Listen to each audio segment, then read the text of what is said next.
What's up guys, Theo here with episode 5, I believe, of Super Korosu World. In the last episode we took on Barbarian's Arcade, which is a super fun cave level around gray platforms falling and stuff. This time we are going to take on Poo's Palace. Yellow Switch Palaces are one-shot levels, so this is just going to be the only level, or the only video for this level, I guess. I'm kind of hoping this is cool. This is kind of what I think it was, and it's a level based off of P-Switch timer stuff, but I also think it's level based around one of my favorite streamers, so this is really cool. So this first jump, it looks like I just have to do a spin jump off of the swinging ball and chain, dodge the thwomp, and then it's probably going to be a spin bounce off of saws on the bottom.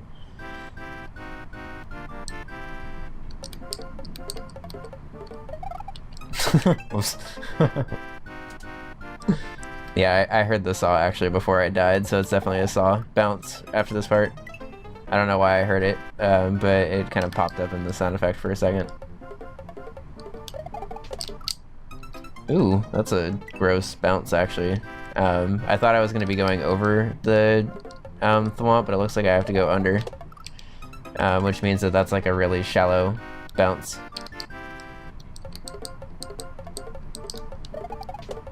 But not that shallow.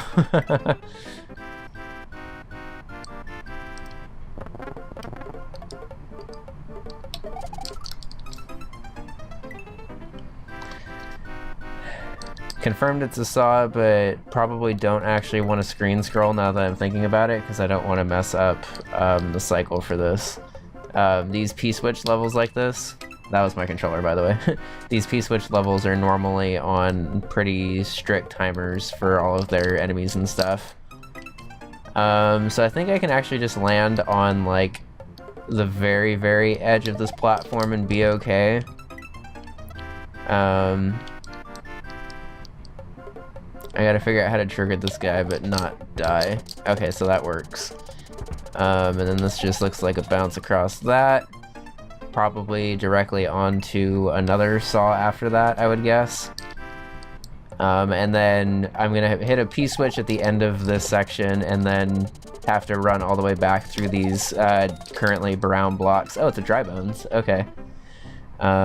So dry bones is just gonna be a regular bounce off of it, which is pretty doable, I think. Boop, boop, boop, boop, boop. I can actually probably land directly on that if I want to. I don't know why I didn't bounce high enough the first time. And it actually is easier for me to one-cycle this, I think, so I'm gonna just try to do it. It's not often that I get to learn the speedrun strats at the same time as the blind playthrough, I guess, but this level just feels like it works a lot better if I just go for it.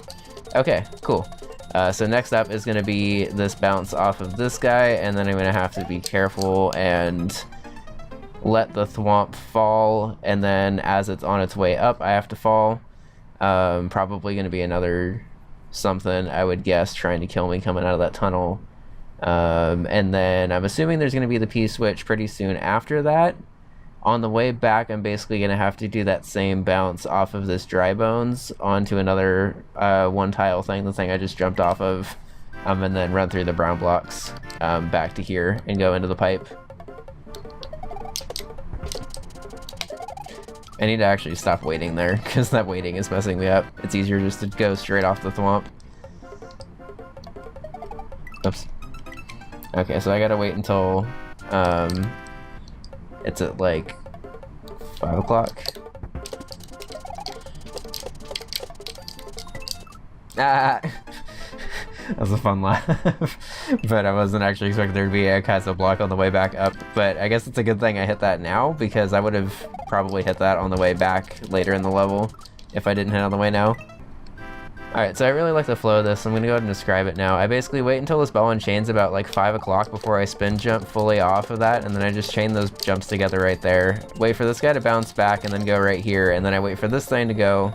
On the way up, I fall down and then run quickly, and then from here, I have to be careful of these Paragoomba bounces, which I'm not 100% on, bounce over to the P-switch, and then bounce off of this regular Goomba after it's lost its wings.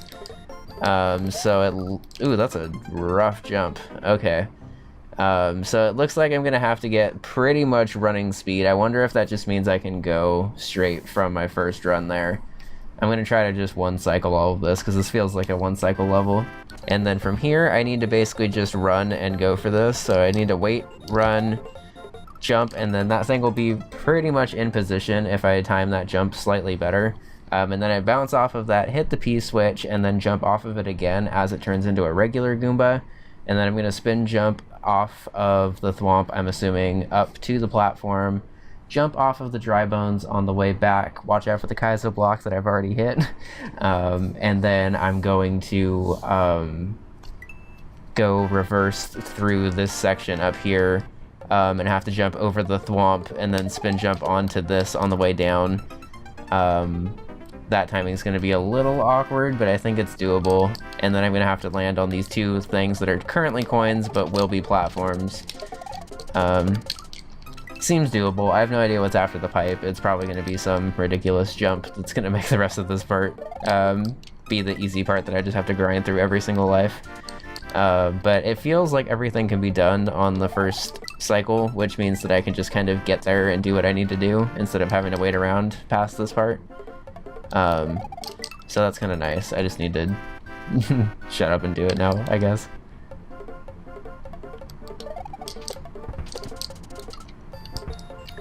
Bright side is this is pretty consistent. There we go. And then I can just hit this and bounce over here. Hurry up. Okay. I didn't actually get as big of a bounce off of that as I thought I was going to. But it looks like I can do that pretty well. That was some pretty decent progress, actually, because if I would have bounced off there, I would have been pretty confident in dodging that Kaizo block. And then I would have probably just tried to spin jump immediately, because it seems like the rest of this level is set up, so the cycles aren't too much waiting.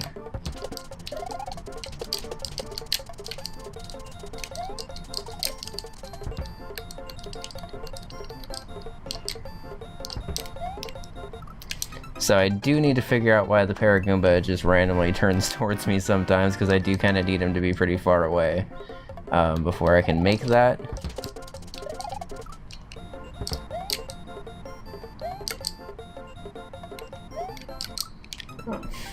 See, I don't understand why the Paragoomba just turns back towards me sometimes, I guess. So I guess I just won't go for it unless he's, like, in the 5th tile. That's the only time I can be guaranteed that I'll jump off of him correctly. Okay, so that actually seems pretty doable as long as I just wait for the Goomba to be solidly in like Muncher 3 to 4. Because that way, even if he doubles back, I'm still prepared to do some...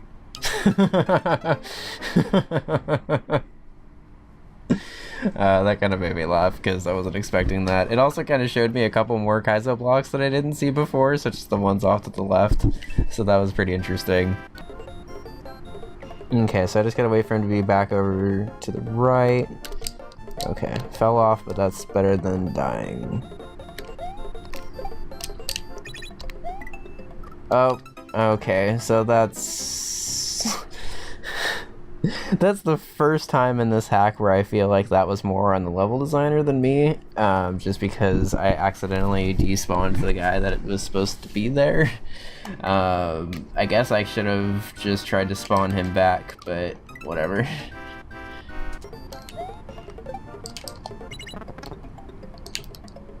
Well, I'm dead now. Absolutely. Okay, so I absolutely cannot screen scroll there because then that guy just does not come back even if I screen scroll back. And I am losing way too much time screen scrolling.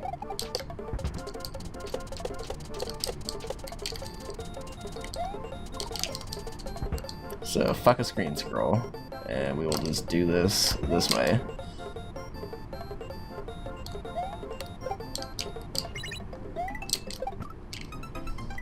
That's consistent anyway. Okay.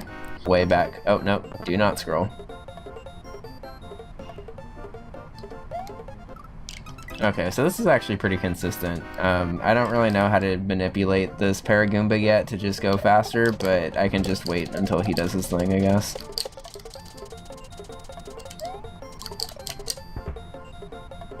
Do not screen scroll.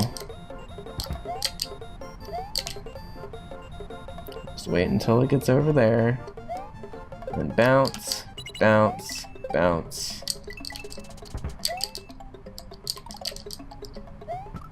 Okay, so it's a spin jump up there, spin jump off the thwomp onto the ball and chain. I really just wish I could see where the ball and chain actually is so I could kind of plan that jump, because that's the only jump that I'm not really sure of at this point. There. Hey, what a life.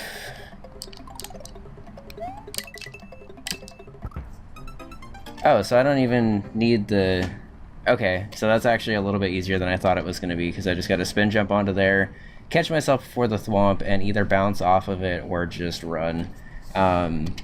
Spine, or the ball and chain looks completely out of the way, as long as I get there in time, which is nice. I got this, though, because I thought that was going to be a trickier jump back down here than it was. Juked! Okay, so as a heads up, the rest of this level is actually going to be post-commentated because I ended up getting the winning segment basically in a life where I didn't have audio on. So right there, I went ahead and kind of chickened out on the thwomp jump, but you're actually just able to hold left and you'll like nick the top right corner of him, bounce off of it, and land onto the 2 coins that turn into brown blocks at the bottom. So right here, you can see that just making this one pretty solid chain ends up making this level feel consistent and actually like pretty, not easy, but one of the easier levels so far. So if you can get that right there, you can actually get that one cycle pretty much every time. Spin jump out of here just to be safe, bounce off of that guy, dodging the Kaizo block, and if you just spin jump right there, you nick the top corner right there. Sets up that jump so you have plenty of time. And right here you get to see how paranoid I was of the end troll. I was expecting like a Chuck to run towards me or a big Bonsai Bill. So the fact that it was just those 2 guys is pretty nice, and we get Switch Palace. We haven't actually seen any of those yellow outline blocks yet, but spoilers, since I've already played the next level by the time I'm post-commenting this, they start off the next level. So we wouldn't be able to technically do Ula Lake without it. Seems a little redundant to me because you can't actually access Ula Lake on the map until after you beat the Switch Palace anyway, but that's okay. So thank you guys for coming by. Drop a like and subscribe if you guys appreciate the Mario content, because this is probably harder to make videos for, but I really enjoy it and I hope you guys do too. See you next time, and bye.